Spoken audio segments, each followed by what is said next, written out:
retour pour notre cours sur la guérison divine. Nous avons vu dans le cours précédent qu'au début, quand Dieu a créé l'homme, son plan pour l'homme était d'être en bonne santé et de marcher dans une guérison, d'être semblable à Dieu qui lui est parfait, spirituellement, émotionnellement, intellectuellement et aussi physiquement. Amen. Et on a vu que la maladie est rentrée sur la terre quand la mort spirituelle est venue. Et donc, ça veut dire pour nous qu'on doit considérer, en fin de compte, la maladie comme on considère et comme on regarde le péché. Et tous les deux, la maladie est rentrée sur la terre avec le péché. Donc, ça veut dire qu'on doit apprendre à haïr et à résister à la maladie comme on est, où on devrait haïr et résister au péché, à la tentation, n'est-ce pas? Et donc, on a vu, dernier point qu'on a fait, c'est qu'on doit apprendre à être en colère contre le mal. Toutes sortes de mal, que ce soit le péché ou la maladie, la pauvreté, tout ce qui vient du diable et qui vient dans le résultat, parce que le péché est rentré sur la terre. Amen. Donc, j'espère que ce point est très clair et que vous allez non pas toujours voir colère comme quelque chose de négatif, mais il y a une bonne genre de colère, une colère sainte et juste. Et on doit apprendre à cultiver cette colère, à ne jamais accepter, jamais se soumettre au mal et à la maladie. Amen. Maintenant, j'aimerais couvrir, on va un petit peu de l'avant. Je vous ai dit qu'on allait aller de la Genèse à l'Apocalypse. Donc, on va maintenant un petit peu de l'avant et on va voir maintenant quand Dieu a fait sortir le peuple d'Israël d'Égypte. Quand il a fait sortir, afin de pouvoir leur permettre de sortir d'Égypte et de traverser le désert, Dieu a fait avec eux il leur a demandé de faire quelque chose d'important, c'est-à-dire de prendre un agneau qui s'appelle l'agneau de Pâques. Amen. Et on voit que le peuple juif toujours célèbre l'agneau de Pâques tous les ans. Amen. Et cet agneau de Pâques, vraiment, selon la Bible, c'est une ombre, une représentation de ce que Jésus allait faire pour vous et pour moi. Amen. C'est ce que le livre de Colosse, dans Colosse, chapitre 2, verset 17, écoutez ce verset, il nous dit que c'était tous ces rituels, ces rites, ces célébrations, le sabbat, tout ce que Dieu avait mis en place dans l'Ancien Testament. Amen. C'était une ombre, un symbole, une représentation de ce que Jésus allait faire pour nous. Paul nous le dit dans Colosse 2, 17, c'était l'ombre des choses à venir, mais le corps est en Christ. Voyez, qu'est-ce que ça veut dire quand vous voyez une ombre? Il y a la lumière derrière vous et vous voyez une ombre, ça vous signale qu'il y a quelque chose qui est juste derrière. La personne est juste derrière. Amen. Vous voyez une ombre, l'ombre, c'est pas la personne, mais ça vous montre que la personne est juste derrière. Vous comprenez ce que je veux dire? Donc, ces rites, ces célébrations, les festivals que Dieu a mis en place, c'était des symboles, des représentations. C'était pour guider le peuple d'Israël et leur montrer ce que Jésus, le Messie, allait faire pour eux et allait faire pour nous. Amen.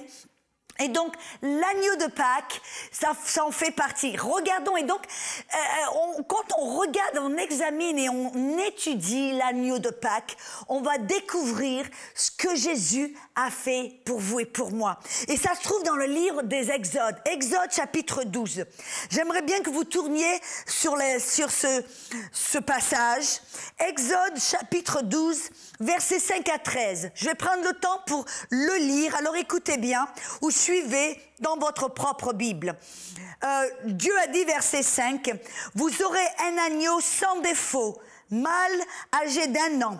Vous le prendrez d'entre les moutons ou d'entre les chèvres, et vous le tiendrez en garde jusqu'au 14e jour de ce mois.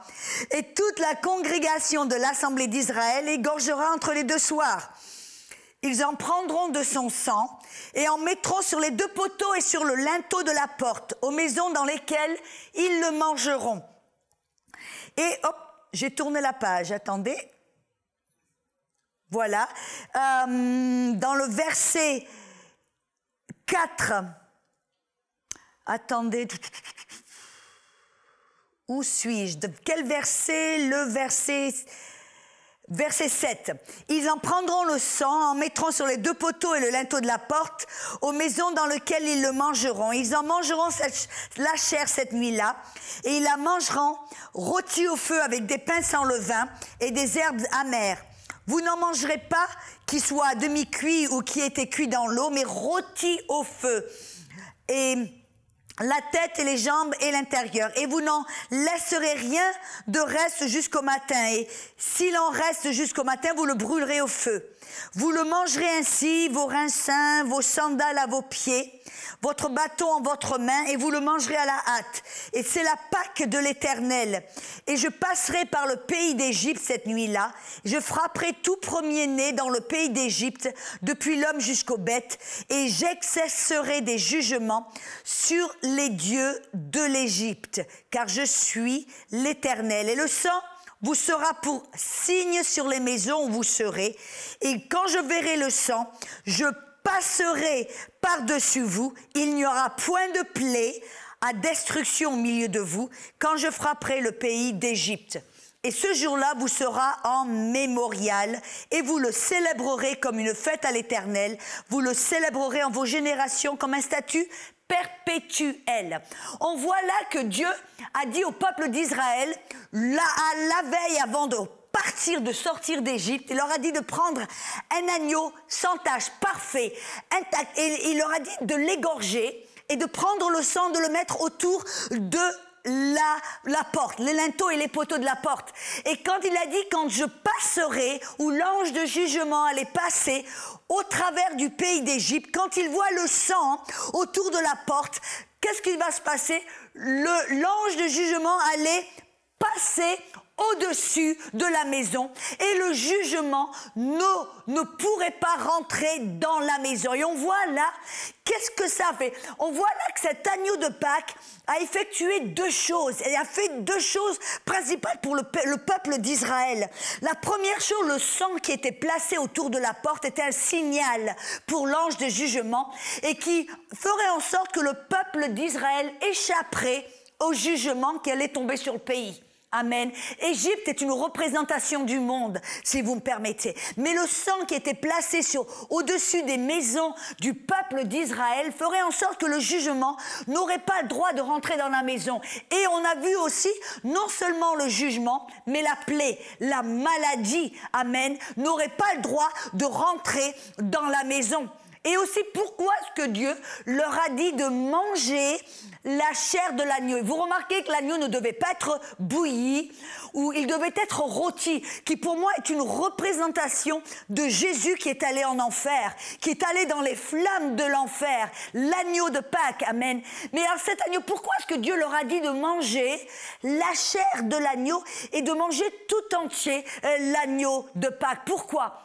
Pourquoi? Parce que cet agneau de Pâques, en fin de compte, le psaume nous révèle ce que la chair de l'agneau a fait pour le peuple d'Israël. Le roi David nous donne un compte-rendu de ce qui s'est passé à l'Exode. Et dans Psaume 105, verset 37,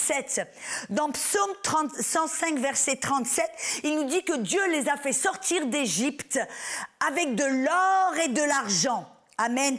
Aucune pauvreté parmi le peuple d'Israël quand ils sont sortis d'Égypte. Amen. Mais aussi, il a dit que parmi le peuple, il n'y en avait pas un qui chancela parmi les tribus. Aucun qui chancela. Vous voyez, dans la Darby, ça nous dit qu'il n'y en avait pas un qui était infirme parmi le peuple d'Israël. La parole chancela ou la parole infirme dans le langage hébreu, c'est la parole kachal, K-A-S-H-A-L, kachal. Écoutez un peu ce que ça veut dire. Ça veut dire trébucher. Pourquoi? Parce que les jambes sont très faibles. Il y a de la faiblesse dans leurs jambes. Faible, abattu. Ça veut dire déprimé, ruiné, infirme. David, là, nous révèle que quand le peuple d'Israël est sorti d'Égypte, il n'y en avait pas un qui était infirme, qui était faible, qui était ruiné, déprimé, qui était abattu et qui était tellement faible qu'il trébuchait et chancelait. Pas un seul. Vous me dites, ben alors ça, qu'est-ce que ça, pourquoi c'est si important et c'est si miraculeux? Pourquoi? Écoutez-moi bien, dans l'Exode 12, verset 37, ça nous révèle qu'il y avait 600 000 hommes seulement parmi le peuple d'Israël qui sont sortis d'Égypte. Hommes seulement. Vous savez que ça veut dire qu'il y avait peut-être aussi 600 000 femmes. Ça, c'est déjà 1,2 million. Mais il y avait aussi des enfants. Et il y avait peut-être, soyons raisonnables, disons peut-être 2 enfants par famille. Ça, c'est encore 1,2 million de plus. Entre 2 et 4 millions minimum qui sont sortis d'Égypte. Et il n'y en avait pas un seul qui était faible, pas un seul qui était déprimé, malade, infirme. Ça, c'était un miracle. Vous voyez, moi, je vous dis, je voyage partout. Et des fois, je vais dans des églises. Et par exemple, je me rappelle, j'étais dans le Burundi. J'enseignais dans une école biblique et il y avait à peu près 500-600 élèves. Et alors, à la fin des cours sur la guérison divine, j'ai demandé à ces étudiants, à la fin, ceux qui avaient besoin de guérison. Vous savez qu'il y avait à peu près 400 parmi les 500 qui sont venus de l'avant pour recevoir. De 600 élèves, peut-être 500, 600, il y en avait 400 ou plus qui avaient besoin de guérison. Et la plupart des églises où je vais, c'est le cas. Vous allez dans une église, que ce soit 100 personnes ou 10 000 personnes, il y a toujours une majorité de personnes qui ont besoin de guérison. Mais là, le jour où Dieu a sorti le peuple d'Israël d'Égypte, le soir de l'Exode, ils ont mangé la chair de l'agneau. Et roi David nous dit qu'il n'en avait pas un seul parmi tout un peuple d'un minimum de 3 millions, qui n'avait pas un seul qui était faible ou malade. Alors moi je ne sais pas parmi vous, mais moi je trouve que ça c'est un miracle. Et vous vous rendez compte, on ne parle pas simplement de personnes comme vous et moi, où on va bien, tout. Non, on parle là d'un peuple d'esclaves. Ils étaient sous l'esclavage pendant 430 ans. Ça veut dire qu'ils étaient sous travaux forcés. Peut-être qu'ils ne mangeaient pas trop bien. Et vous vous rappelez ce qui s'est passé avec le pharaon? Quand il ne faisait pas des briques, il n'atteignait pas le nombre de briques qui étaient nécessaires. Ils étaient battus, ils étaient lacérés, ils étaient maltraités. C'est de ce peuple-là que l'on parle. Un peuple d'esclaves maltraités, battus, sous travaux forcés, du matin jusqu'au soir. Il n'y en avait pas un qui était faible, pas un qui était malade ou infirme. Pourquoi?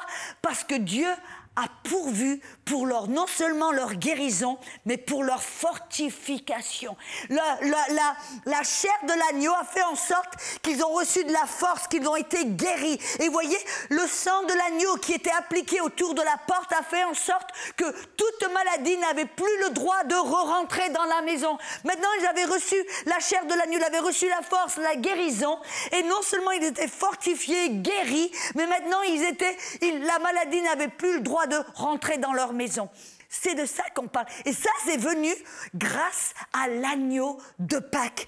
Alléluia. Écoutez, rappelez-vous ce qu'on a dit au début, que cet agneau de Pâques, ce festival, cette célébration que Dieu a demandé au peuple d'Israël de célébrer perpétuellement, c'était une représentation, un symbole des choses à venir. C'est-à-dire que ça, c'était simplement pour leur montrer ce que Jésus allait faire pour eux et pour nous, éternellement, perpétuellement. Amen. Et c'est ce que vous vous rappelez quand Jean le Baptiste, quand il a vu Jésus pour la première fois, qu'est-ce qu'il a dit? Voilà l'agneau de Dieu qui prend et qui enlève et ôte le péché du monde. De quoi parlait-il? Il parlait de Jésus, l'agneau de Pâques.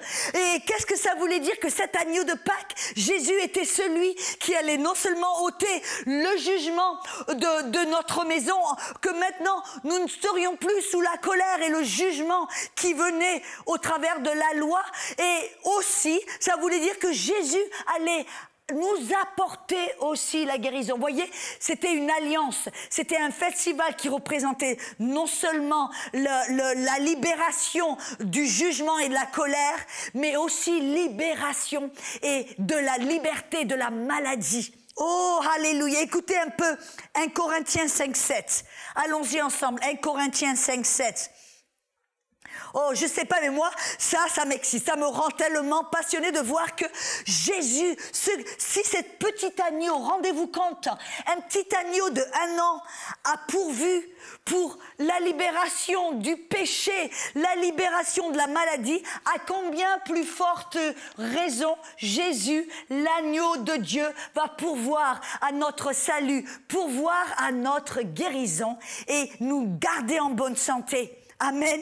Dans 1 Corinthiens 5, 7, l'apôtre Paul nous dit « ôtez le vieux levain afin que vous soyez une nouvelle pâte, comme vous êtes sans levain, car aussi notre Pâque, Christ, a été sacrifié. » Jésus s'appelle, il est notre agneau de Pâques. Et vous vous rappelez, le soir, le dernier repas qu'il a eu avec les disciples, c'était le soir où Jésus s'est rendu compte, il savait que c'était la dernière fois qu'il allait célébrer l'agneau de Pâques. Pourquoi? Parce que lui, le lendemain, il savait qu'il allait être cet agneau de Pâques, crucifié, sacrifié. Il savait que son sang allait être versé. Il savait que sa chair allait être rôtie, aller dans les flammes de l'enfer. Et alors, qu'est-ce qu'il a fait? Il a réuni tous les disciples. Et il a dit, je vais avoir un dernier repas avec vous.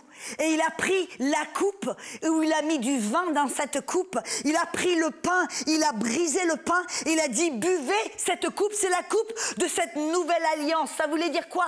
Que cette coupe allait procurer le pardon des péchés, allait procurer la liberté de la maladie. Il a dit, ça c'est mon corps qui va être brisé, mangez-le. Et à chaque fois que vous le mangez et que vous buvez la coupe, rappelez-vous, célébrez ce que j'ai fait pour vous. Rappelez-vous que je suis l'agneau de Pâques qui a été immolé, sacrifié pour vous. Amen. Alléluia. Ça se trouve dans Marc chapitre 14, versets 22 à 24. Alléluia. Et écoutez ce verset. Ça, c'est un capitulatif, en fin de compte, une récapitulation de l'agneau de Pâques. Dans Romains chapitre 5, verset 9. Romains chapitre 5, verset 9. Paul nous dit, à plus forte raison donc, maintenant que nous sommes justifiés par son sang, voyez le sang de l'agneau, justifiés par son sang, nous serons aussi sauvés par lui de la colère, du jugement. Car si, lorsque nous étions ennemis, nous avons été réconciliés avec Dieu par la mort de son Fils, à plus forte raison, étant réconciliés, serons-nous sauvés par sa vie. Et la parole sauver, c'est pas simplement sauver du jugement éternel.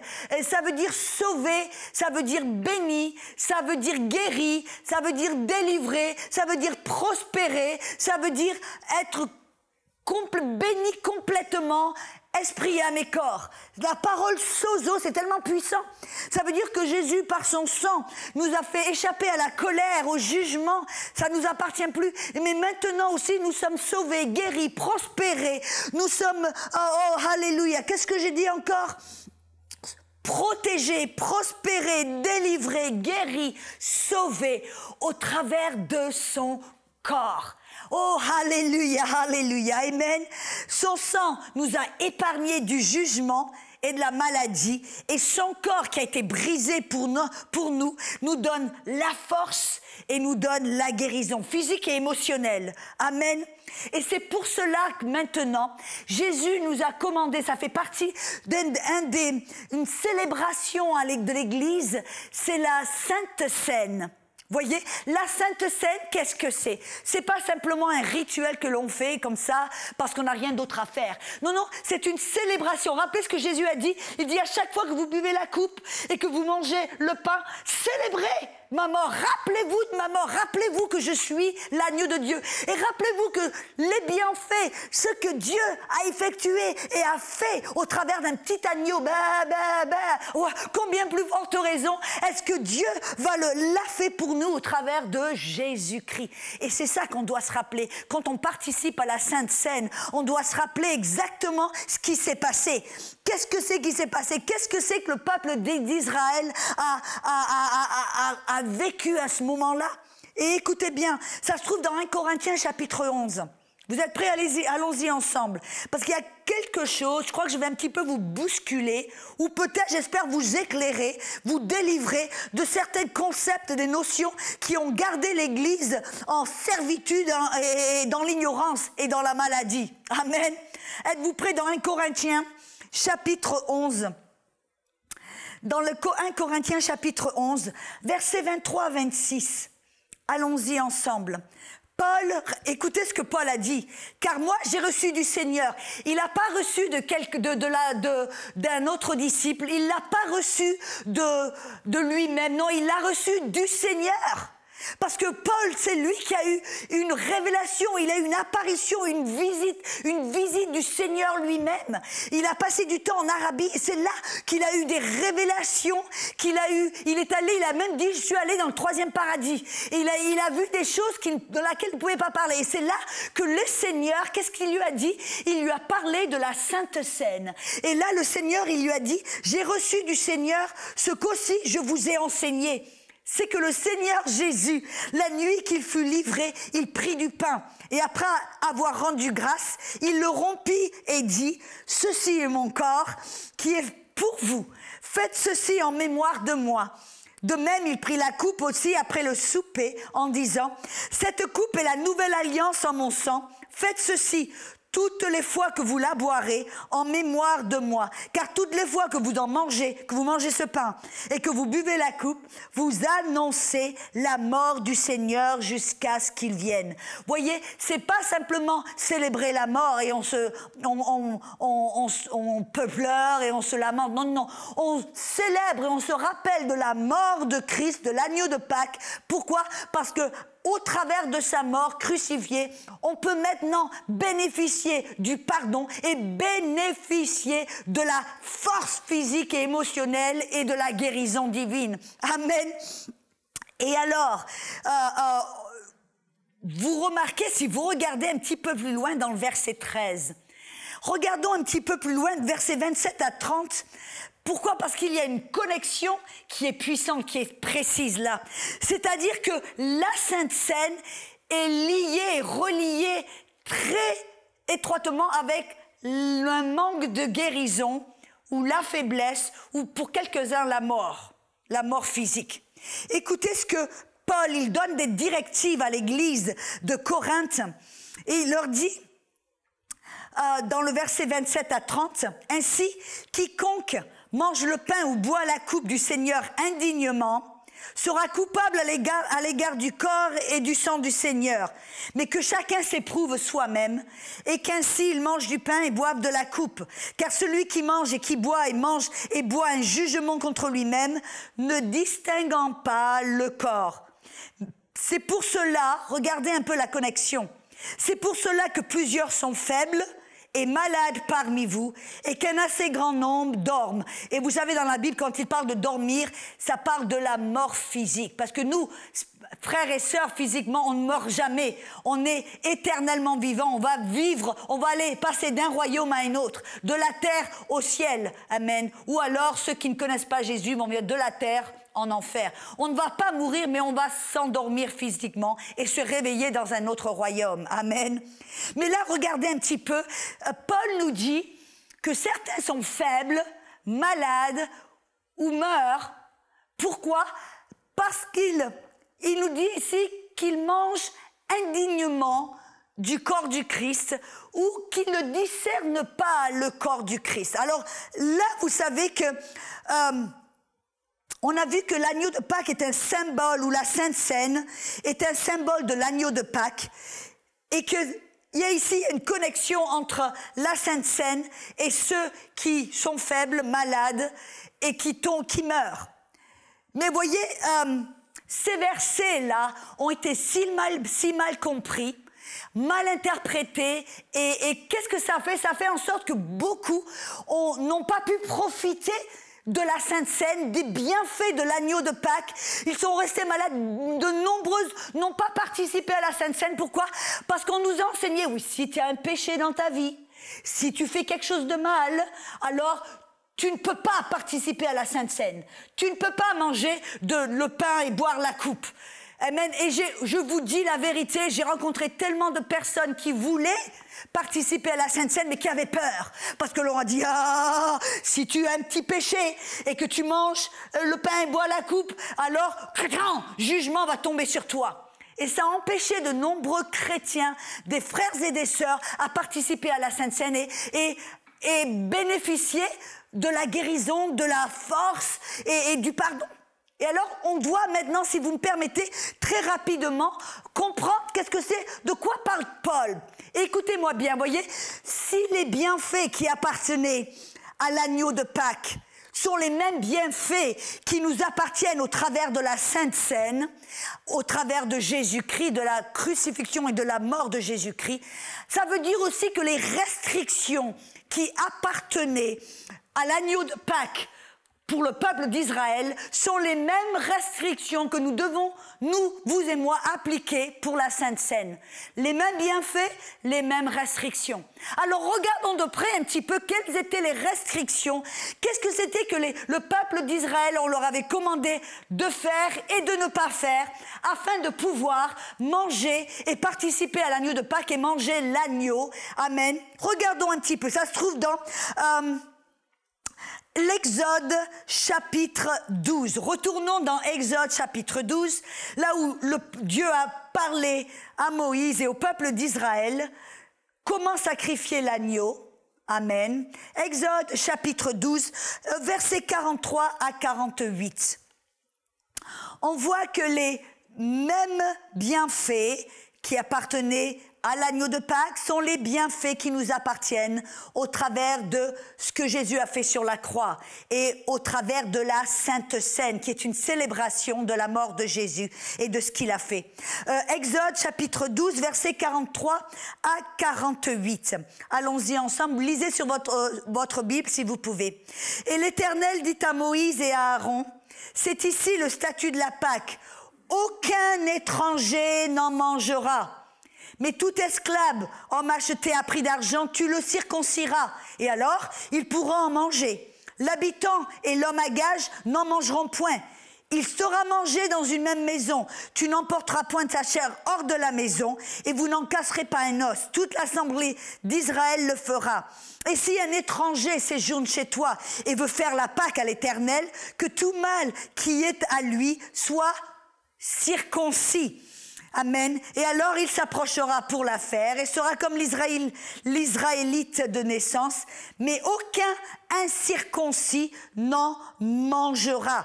On voit ici que la restriction numéro 1 de l'agneau de Pâques, de la Pâque, c'était qu'aucun étranger, quelqu'un qui n'appartenait pas à l'alliance, n'avait pas le droit de participer à l'agneau de Pâques et de manger de l'agneau. Et pourquoi? Et pour vous et moi, qu'est-ce que ça veut dire? La Bible nous dit que nous ne sommes pas circoncis de la chair comme les Juifs, mais la circoncision qui nous appartient, c'est du cœur. Amen.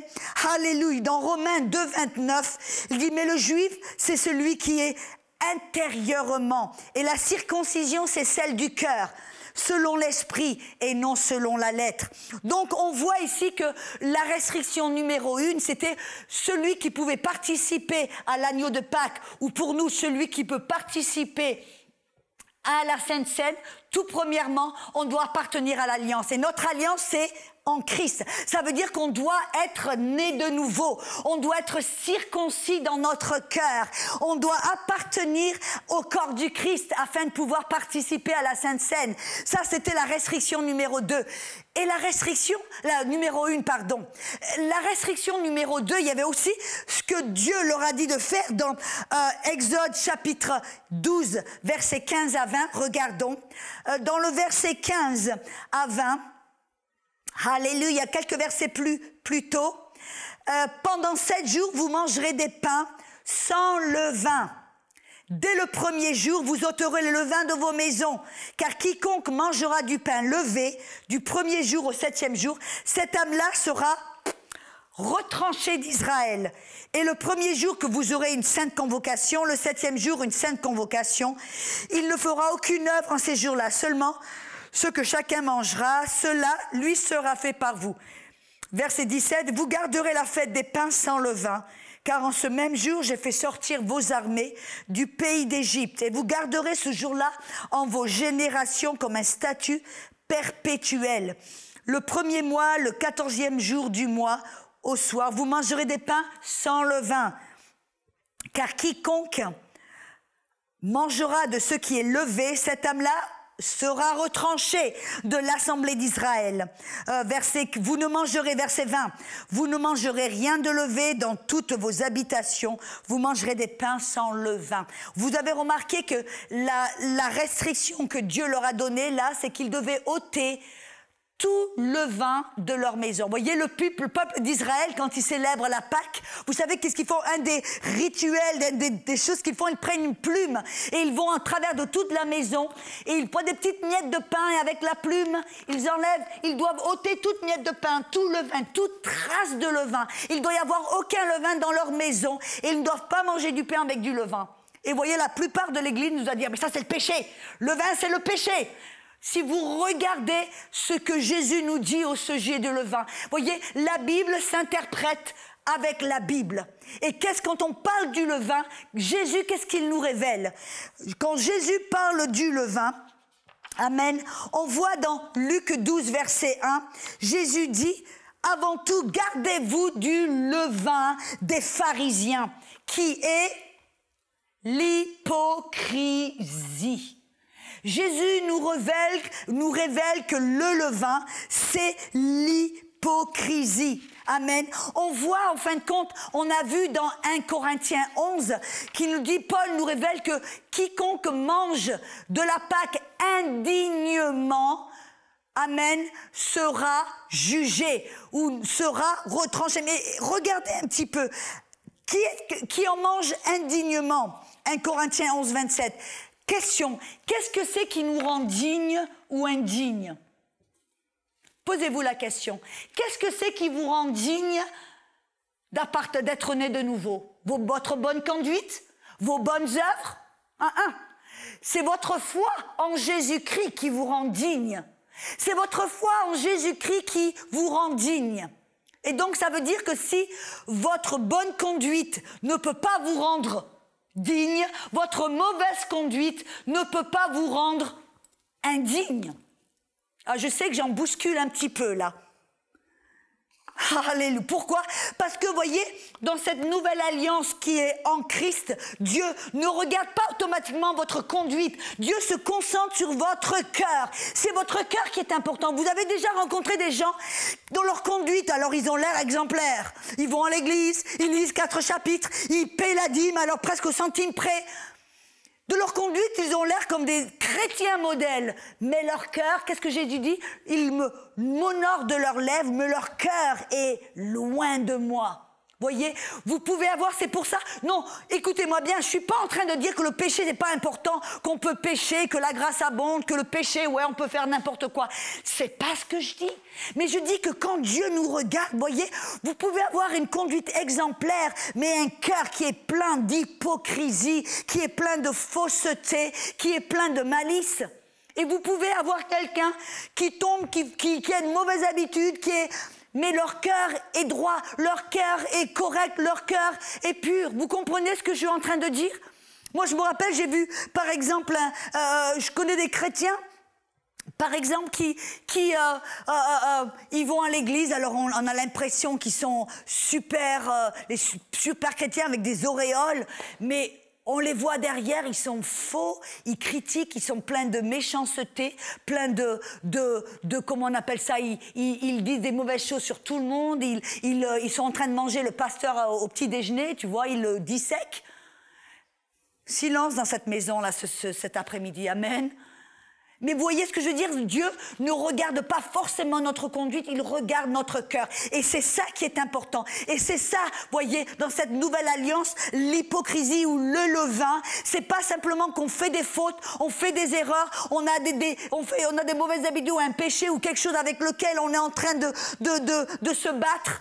C'est pas ça. Ce qui est Dieu regarde, c'est un cœur. Et quand Dieu a dit au peuple d'Israël d'ôter tout le levain de leur maison. Dieu voulait qu'ils s'approchent vers le Christ, vers l'agneau, qu'ils participent et mangent de l'agneau, qu'ils soient circoncis dans cette nouvelle alliance, non pas dans la fausseté, mais dans la vérité, dans dans l'authenticité. C'est ça que Dieu recherche. Dieu ne cherche pas quelqu'un de parfait, il recherche quelqu'un d'authentique, de vrai. On fait des erreurs tous, on en a fait hier, ce matin, vous allez en faire demain. C'est pas le problème, l'erreur, le péché, c'est pas ça que Dieu regarde. Il regarde votre cœur, il regarde votre cœur, amen. Oh, alléluia. Écoutez dans Matthieu 23, verset 28. Jésus a dit, vous vous rendez compte que Jésus, il s'est jamais mis en colère contre les pécheurs. Mais contre qui était-il toujours en colère? Contre les pharisiens, ceux qui, à l'extérieur, ils étaient comme des tombes toutes blanches, toutes bien peintes. Ils avaient l'air, il dit, vous payez la dîme avec l'anis et le cumin et au grain près. Vous faites des prières, vous faites tout un tas de trucs. Mais il dit, votre cœur est plein d'hypocrisie. Il lui a dit, vous de même, au dehors, vous paraissez juste aux hommes, mais au dedans, vous êtes plein d'hypocrisie et d'iniquité. Et l'iniquité, là, c'est un cœur faux, un cœur qui veut pécher, qui a tendance à vouloir à faire ce qui n'est pas bon. Amen. Alors on voit ici que Paul, quand il nous dit de manger, de participer à la Sainte Seine non pas d'une manière indigne, mais d'une manière digne, qu'est-ce que ça veut dire pour nous? Et il nous demande et il nous commande de discerner le corps du Christ. Si c'est beaucoup d'entre vous, vous mangez et le jugement qui tombe sur vous, pourquoi? Parce que vous ne discernez pas le corps du Christ. Qu'est-ce que ça veut dire? La parole discerner, en grec, c'est la parole diakrino. Dia, ça veut dire deux, krino, ça veut dire partager, distinguer. Qu'est-ce que séparer correctement, faire une distinction? Alors pour nous, qu'est-ce que ça veut dire? Ça veut dire selon les restrictions que l'on a découvertes qui appartenaient à l'agneau de Pâques, on doit faire une distinction. Quelle est la distinction? Numéro 1, ceux qui n'appartiennent pas au corps du Christ, voyez, qui ne sont pas nés de nouveau, ceux qui ne font pas partie de notre alliance en Christ, on ne devrait pas leur permettre de participer à la Sainte Seine. Et ceux qui mangent d'une manière indigne, indigne c'est quoi? Qui ont le cœur plein de levain, leur vie pleine de levain, qui sont pleins d'hypocrisie. Écoutez-moi bien, c'est quoi l'hypocrisie en fin de compte? Je vais vous donner une bonne définition. C'est quoi l'hypocrisie? L'hypocrisie, c'est donner une impression différente de la vraie. Dans le grec, ça veut dire jouer le rôle d'un acteur. Prétendre être quelqu'un ou quelque chose que l'on n'est pas. C'est ça être hypocrisie. C'est essayer de paraître, oh, moi je suis bien chrétien, tout va bien. Mais à l'intérieur, vous êtes plein d'hypocrisie, plein de fausseté, plein de mensonges et plein de malice. Amen. Et ça veut dire que pour ceux, on dit, attendez, ne vous pressez pas, ne mangez pas la Sainte Seine. Regardez-vous à l'intérieur, examinez votre vie. Est-ce que vous vous approchez de l'agneau de Pâques avec sincérité, authenticité, en vous regardant, en disant, oui, ok, j'aime Jésus. Ou alors, êtes-vous hypocrite, prétendant être un chrétien, mais vous ne l'êtes pas vraiment. C'est ça, je crois qu'on doit discerner et on doit, amen, savoir. Parce que pourquoi? Si, rappelez-vous, le peuple d'Égypte, ceux qui ne faisaient pas partie de l'Alliance, ceux qui étaient en dehors de la maison, qu'est-ce qui se passait? Le jugement passait, le jugement tombait sur vous. C'est de ça que Paul parle. Dans 1 Corinthiens 5, 8, il dit, c'est pourquoi célébrons la fête, non avec du vieux levain, ni avec un levain de malice et de méchanceté, mais avec des pains sans levain, de sincérité et de vérité. Pourquoi? Parce que celui qui mange avec hypocrisie, qui n'est pas un chrétien ou qui prétend un chrétien qui ne l'est pas, il va attirer le jugement sur lui. Et je crois que ce qui était le cas dans l'église de Corinthe, il y avait un mélange de ceux qui étaient réellement qui faisaient partie du corps du Christ, qui étaient réellement, sincèrement, authentiquement un chrétien, qui avait donné leur vie à Jésus, et ceux qui faisaient partie de la foule, un peu qui étaient là parce que, pour une raison ou pour une autre, et qui ne faisaient pas vraiment partie du corps du Christ. Et Paul dit, faites une distinction, attention, parce que si vous ne faites pas, vous n'êtes pas circoncis dans votre cœur, si vous êtes comme un hypocrite qui approchez le corps du Christ et êtes dans l'église avec hypocrisie, malice et vous alors vous allez apporter du jugement. C'est pour ça qu'il y en a beaucoup qui sont malades, qui meurent, qui sont faibles. Amen.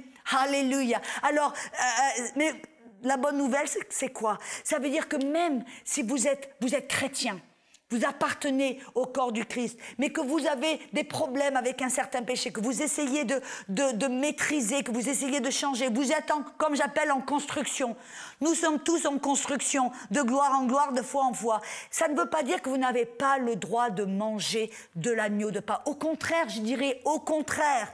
Si vous faites partie du corps du Christ, que vous êtes authentiquement, sincèrement, vous avez reçu Jésus-Christ, c'est votre privilège, c'est votre droit, et c'est super bien. Pourquoi? Parce que c'est là où vous pouvez vous rappeler du sang de Jésus qui vous pardonne, qui vous lave, qui vous justifie, qui vous purifie. Et c'est là où vous pouvez recevoir de la force, non seulement physique, mais émotionnelle, spirituelle. Vous pouvez être fortifié, guéri, pardonné.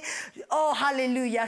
Donc je veux vous libérer. Et vous savez, cette Sainte Seine, ce n'est pas simplement quelque chose qu'on a le droit de faire à l'église. Moi, je vous encourage à la faire même chez vous. Voyez, moi, à chaque fois à la maison, si le diable attaque mon corps avec certains symptômes, vous savez ce que je fais à la maison? Que je sois avec mon mari ou toute seule, alors je me prends un petit morceau, un cracker. Voyez, un petit morceau j'essaie d'avoir un petit cracker sans levain, simple. C'est pas religieux, mais c'est simplement, ça me rappelle le pain que les Juifs ont mangé le jour de l'Exode. Et je prends une petite coupe avec du jus ou quoi que ce soit, et j'ouvre les Écritures. Je me rappelle de ce que Dieu a effectué dans l'Exode chapitre 12. Et après, je vais vers le 1 Corinthiens chapitre 11. Et Jean, dans le livre de Jean et de Luc, quand Jésus a célébré la Sainte Seine avec les disciples, j'étudie ces versets, je médite sur ces versets, je déclare ces versets, et je participe, moi toute seule ou avec mon mari, à la Sainte Seine. Et je prends la coupe et je dis ça fait partie de mon alliance. C'est une alliance de guérison. Voyez, l'agneau de Pâques, c'est pour célébrer une alliance du pardon, de la guérison. Amen. Et je prends le pain ou le cracker et je dis ça, c'était brisé, le corps du Christ brisé pour me donner de la force physique et pour guérir mon corps.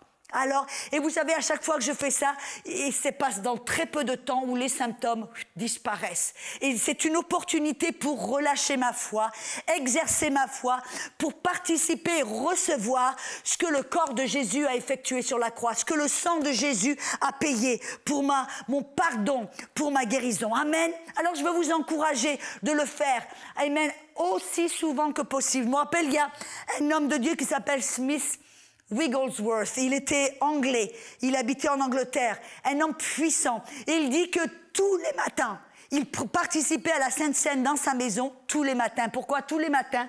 Il voulait se rappeler des bienfaits de ce que Jésus a obtenu pour chacun de nous. Et très souvent, vous voyez, Paul nous dit, on ne discerne pas le corps du Christ, on ne se rappelle pas de ce que Jésus a fait. Malheureusement, vous savez, dans l'Église, aujourd'hui, très souvent, les gens participent à la Sainte Seine et le font sans vraiment se rappeler, ou la plupart des églises n'enseignent jamais vraiment dessus.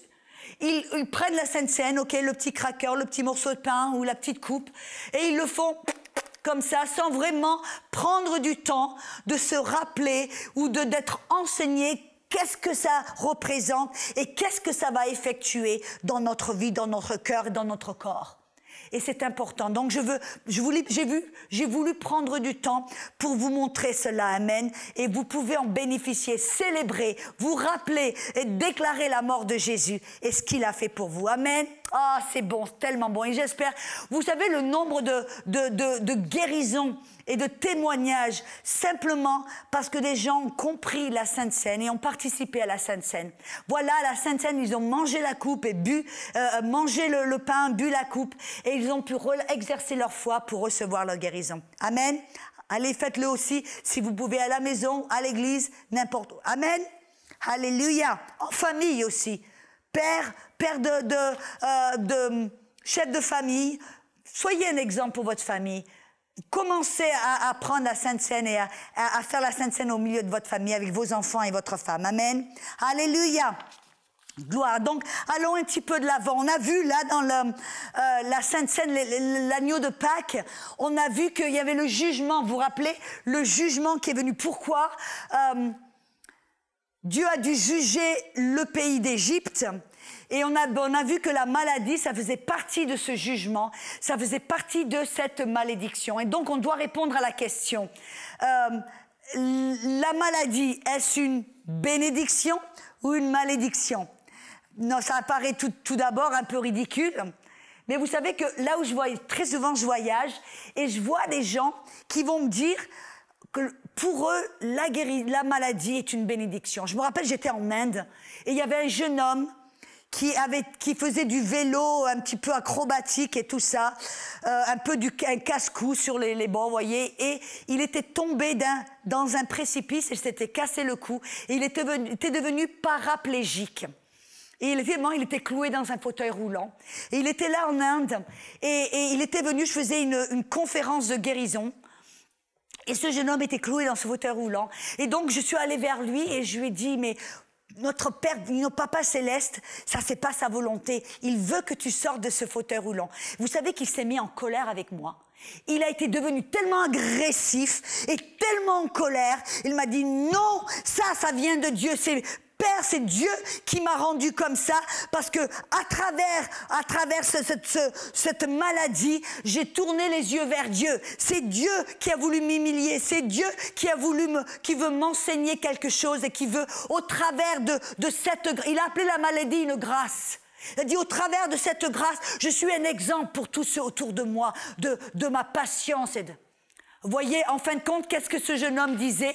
Que cette maladie était une bénédiction. Alors, sans attendre, on doit voir, non pas au travers des expériences de l'un ou l'autre, on doit voir dans la Bible, est-ce que Dieu appelle la maladie une bénédiction ou une malédiction? Moi, je vais droit au but, dans la parole, pour vraiment découvrir ce que Dieu dit à ce sujet. Est-ce que Dieu appelle la maladie une bénédiction ou une malédiction? Amen. Alors, regardons. Ça se trouve dans le livre de Deutéronome. Deutéronome chapitre 28. Et on voit là que Moïse énonçait toutes les bénédictions qui venaient, rappelez-vous, je vais faire une petite entre-parenthèse, que maintenant le peuple d'Israël était sous la loi. Et que au travers de l'obéissance venait la bénédiction, au travers de la désobéissance venait la malédiction. Amen. Et alors, regardons un petit peu qu'est-ce que Dieu dit à ce sujet. Et il nous donne là dans Deutéronome 28 toute une liste, de verset 1 à verset 68, je crois, toute une liste des bénédictions et des malédictions. Et vous savez que de verset 1 à 15, il y a une liste précise de toutes les bénédictions. Alors, si on n'a pas le temps de tout lire, bien sûr, tout le chapitre, et je vous fais confiance, étudiants, d'aller et de lire tout ce chapitre 28. Et vous allez voir et vous rendre compte que de verset 1 à 15, toutes les bénédictions, nulle part, écoutez-moi bien, nulle part dans les bénédictions, y a-t-il quelque part la maladie? Vous voyez, les bénédictions, il dit que votre coupe sera remplie, votre panier sera béni, votre travail sera béni, votre corps sera en bonne santé, vous aurez du succès, vous aurez de l'influence, vous aurez de la faveur. Ça, c'était les bénédictions. Vous allez rentrer dans la ville bénie, vous allez en sortir béni, vous allez avoir tout un tas de bienfaits, de bonnes choses vous allez être en paix avec vos ennemis. Bref, toutes les bénédictions. Mais alors, on voit après du verset 16 au verset à la fin du chapitre, qui je crois est verset 68, on voit maintenant une liste précise de toutes les malédictions. Et vous savez ce que j'ai découvert? Que la maladie est une partie majeure de ces malédictions. En d'autres mots, Dieu appelle la maladie des malédictions. Écoutez-moi bien, je vais faire un petit compte-rendu un peu des différentes maladies dont laquelle parle Dieu et qu'il appelle malédiction. Êtes-vous prêts? Dans le verset 18, il appelle la stérilité. Les fausses couches fait partie de la malédiction. Verset 21, les épidémies. La peste faisait partie des malédictions. Verset 22, la consomption, la fièvre, inflammation, des chaleurs brûlantes, le dessèchement, la jaunisse, la gangrène. Dans le verset 27, les furoncles, les tumeurs, la gale, les démangeaisons. Vous avez déjà eu la peau qui vous a démangé? Ouais, ça fait partie de la malédiction. Les ulcères, les hémorroïdes. Ça fait partie de la malédiction. Dans le verset 28, la folie, le délire, l'aveuglement, la confusion, ça fait partie des malédictions. Verset 35, les problèmes de genoux, des jambes, la plante des pieds. Et il même dit toutes les maladies qui sont de la plante des pieds au sommet de la tête. Alors ça c'est tout le corps, n'est-ce pas? Tout ce qui affecte votre corps fait partie de la malédiction. Verset 59, les plaies grandes, de longue durée, des maladies graves et tenaces, ça fait partie de la malédiction. Verset 60, toutes les maladies d'Égypte devant lesquelles tu tremblais. Verset 61, toutes sortes de maladies et de plaies qui ne sont même pas nommées ou mentionnées dans le livre de la loi. Verset 65, les dépressions et toute phobie. En d'autres mots, voyez, là, Dieu, il a dit toutes sortes de maladies. De la tête jusqu'à la plante des pieds, ça fait partie de la maladie, de la malédiction. Et il précise même, au cas où dans le futur, ils viennent avec des maladies toutes nouvelles. Par exemple, voyez, à l'époque, il n'y avait pas le sida, il n'y avait pas le cancer. Mais Dieu, il a dit toutes maladies, même celles qui ne sont pas nommées dans le livre, font partie de la malédiction. En d'autres mots, toutes les maladies, Dieu ne les appelle jamais, jamais, jamais un bienfait ou une bénédiction. Dieu l'appelle carrément, il dit ce sont des malédictions. Amen. Mais alors, qu'est-ce que ça veut dire pour nous? Qu'est-ce que ça veut dire pour nous aujourd'hui? Pourquoi? Parce que, rappelez-vous, ces malédictions venaient sur le peuple d'Israël quand il désobéissait à la loi. Mais pour vous et moi, qu'est-ce que ça veut dire? Mais voyez, Galates chapitre 3. Vous êtes prêts à crier Alléluia? Pourquoi dans Galates 3, verset 13, il dit « Nous avons été rachetés de la malédiction de la loi au travers de Jésus-Christ. » Afin, c'est bien ça déjà, être racheté, délivré de la malédiction de la loi. Toutes ces malédictions, on en est délivré, on en est complètement libéré. Et encore mieux, il dit afin, dans le verset 14, afin que la bénédiction d'Abraham vienne sur nous. Tous les bienfaits qui sont de versets 1 à 15, maintenant ça nous appartient. Mais toutes les malédictions qui sont de versets 16 à 68, on a été libérés, on a été rachetés. Ça ne fait plus partie maintenant de notre vie. Pourquoi? Vous dites, mais pourquoi? Pourquoi? Parce que le livre des Romains, Paul nous le dit dans Romains chapitre 7. Écoutez-moi bien, amen, dans Romains chapitre 7, on y va, tournez Romains chapitre 7 si vous pouvez, parce que je veux que vous puissiez voir que c'est pas quelque chose que j'invente, amen, c'est quelque chose qui est dans votre Bible, là, une chose à laquelle Paul a parlé, il a passé il a écrit tout un livre, le livre aux Romains, pour expliquer exactement ce dont on parle. Dans Romains chapitre, qu'est-ce que je dis, chapitre 7, Romains chapitre 7, versets 4 à 6. Il dit, c'est pourquoi mes frères, vous aussi, vous avez été mis à mort à la loi par le corps du Christ, pour être à un autre, à celui qui est ressuscité d'entre les morts, afin que nous portions du fruit pour Dieu. Car nous étions dans la chair, les passions des péchés, lesquels sont par la loi, agissaient dans nos membres pour porter du fruit pour la mort. Écoutez-moi bien, verset 6, c'est là où je veux aller. Verset 6 dit, mais maintenant, vous êtes en Christ.